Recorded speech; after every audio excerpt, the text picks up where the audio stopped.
कर्मचारी पेंशन योजना 1995 pension fund का कार्यकाल बहुत तेजी से बढ़ा, लेकिन ईपीएस 95 पेंशन्स में लोकसभा में फंसी सरकार।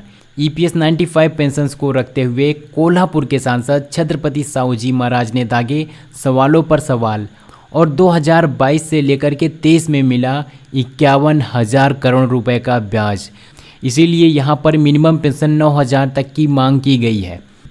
मोदी सरकार की गवर्नमेंट और देश के 78 लाख पेंशन भोगियों का दर्द लोकसभा में दिखा। ईपीएफओ के गिरते हुए महाराष्ट्र के सांसद ने सरकार से ईपीएस 95 पेंशन से मिनिमम पेंशन पर तीखे सवाल दागे। कोल्हापुर के सांसद छत्रपति साहू जी महाराज ने मांग की है ईपीएस 95 पेंशन के तहत कर्मचारियों की पेंशन 9,000 प्रति माह की जाए और भविष्य के लिए महंगाई निर्देशों को जोड़ा जाए तो महंगाई से पेंशन सुरक्षित नहीं है। इसके अलावा पिछले 10 वर्ष में 1 रुपया का भी पेंशन नहीं बढ़ा है।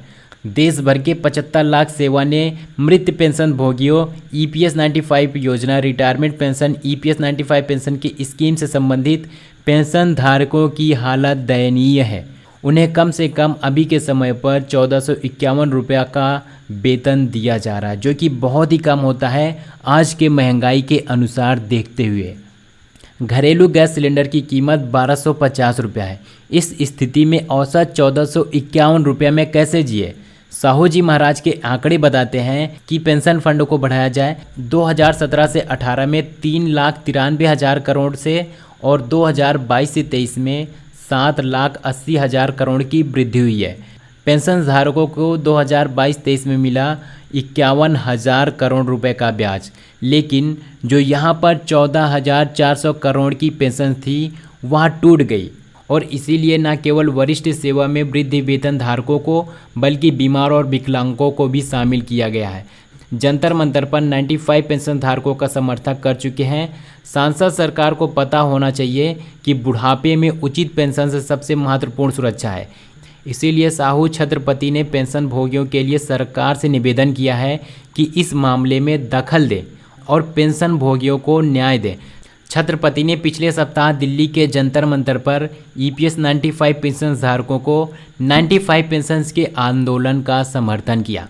लोकसभा में इस मुद्दे पर आवाज़ उठाने का वादा किया था। तदनुसार उन्होंने मंगलवार को इस विषय पर प्रस्तुत किया। अभी ध्यान लगा करके देखिएगा दोस्तों, अभी बताया जा रहा है कि ईपीएस 95 सदस्यों और पेंशन भोगियों के विषय में नई जानकारी देने जा रहे हैं। इसमें न्यूनतम पेंशन 7,500 करने की आवाज़ उठाई जा रही है। इसके संबंध में एक पेंशन भोगियों ने लिखा है कि हम आप सभी का हार्दिक स्वागत करते हैं। सेवानिवृत्त वर्तमान कर्मचारी, निजी क्षेत्र के कर्मचारी और सहकर्मचारी और आपके परिवार ईपीएस 95 पेंशन भोगियों की नाराजगी संशोधन पेंशन नीतियों पर सुने सरकार। देखें अपडेट, बड़ी उम्मीद और दृढ़ संकल्प के साथ आपको छत के नीचे अधिक लंबे समय से जिन्होंने हमारे देश के विकास और समृद्धि में योगदान दिया है, उन्हें हमारे सेवानिवृत्ति के वर्षों के अपर्याप्त समर्थन मिला। एम्प्लॉय पेंशन के हकदार जितने भी हैं ईपीएस 95 पेंशन के वर्तमान ईपीएफ योगदानकर्ता, निजी क्षेत्र के कर्मचारी और अर्ध सहकर्मचारी कर्मचारियों से सहकर्मचारी एवं सभी कर्मचारियों से महत्वपूर्ण आंदोलन में एकजुट होने का आह्वान करते हैं। हम सभी हाथ मिलाकर के अपनी आवाज़ और एक उचित और सभ्य पेंशन को अपनी मांगों को बढ़ाते हैं, जो कि हमारी नौकरी के लिए दी गई वर्षों की कड़ी मेहनत है। पेंशन भोगियों ने लिखा है कि हमारी सामूहिक शक्ति हमारी एकता में निहित होती है। यह सिर्फ हमारे लिए नहीं बल्कि हमारे परिवारों और आने वाली सभी पीढ़ियों की लड़ाई है, जो एक सुरक्षित और सही सेवानिवृत्ति के हकदार हैं। अंत में पेंशन भोगियों ने लिखा कि आइए हम एक साथ खड़े हों और जो हमारा हक है हम उसकी मांग करें। उसे जीवन भर की सेवा करने के बाद वित्तीय सुरक्षा मिलना बहुत ज़रूरी है, जिसका वह हकदार होता है। इस आंदोलन में हमारे साथ जुड़ कर के साथ मिल कर के हम खड़े हैं और न्याय मांगते हैं। इस विशाल धन से उत्पन्न ब्याज होने उचित पेंशन प्रदान प्राप्त करने के लिए पर्याप्त से अधिक है। वे केवल उसे धन का उचित हिस्सा मांग रहे हैं। सूचना की न्यूज़। छत्तीसगढ़ कर्मचारी पेंशन योजना 1995 के तहत न्यूनतम पेंशन की मांग 7,500 रुपया मात्र की जा रही है। न्यूनतम पेंशन अभी जो दिया जा रहा है वो 1,000 रुपया स्वीकार नहीं की जा रही है। 1,000 रुपये पेंशन को बढ़ा करके 75,000 रुपये की मांग की गई है।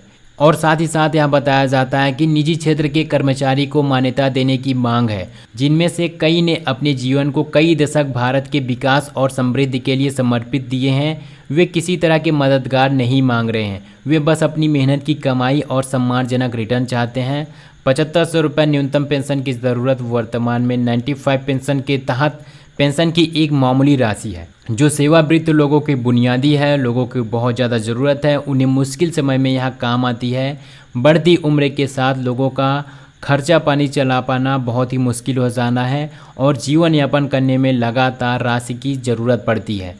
जीवन स्तर का समर्थन करने के लिए अपर्याप्त है। पेंशन भोगियों की पेंशन बढ़ा करके 7500 रुपया कर देनी चाहिए। 7500 रुपया प्रीतिमन करने की वकालत कर रहे हैं और यह आंकड़ा आज के अर्थव्यवस्था में बुजुर्गों की वृत्ति आवश्यकताओं का अधिक अर्थदायी है। आकलन दर्शाते हैं कि पेंशन भोगियों का योगदान वे करोड़ों इस मांग का सबसे सम्मोहित मांग है। सबसे बड़ा मांग की गई है कि मिनिमम उन्हें 7500 रुपये देने का कष्ट करें, देने की कृपा करें, क्योंकि इन सारे पेंशन धारकों का यह अधिकार है, यह हक है। EPS 95 पेंशन को लेकर के हम आपके साथ खड़े हैं। अगर आपको यह वीडियो अच्छा लगा तो वीडियो को एक लाइक करो, चैनल पर सब्सक्राइब करो और EPS 95 पेंशन को सहायता करने के लिए, हमारे साथ जुड़े रहने के लिए, पेंशन की तरफ आवाज़ उठाने के लिए इस चैनल को सब्सक्राइब करो और वीडियो को एक लाइक करो। अपने दोस्तों के साथ यह वीडियो ज़रूर शेयर करो। हम आपको मिलते हैं किसी अगले वीडियो में, तब तक के लिए धन्यवाद। और इस चैनल पर नए हो तो सब्सक्राइब करो।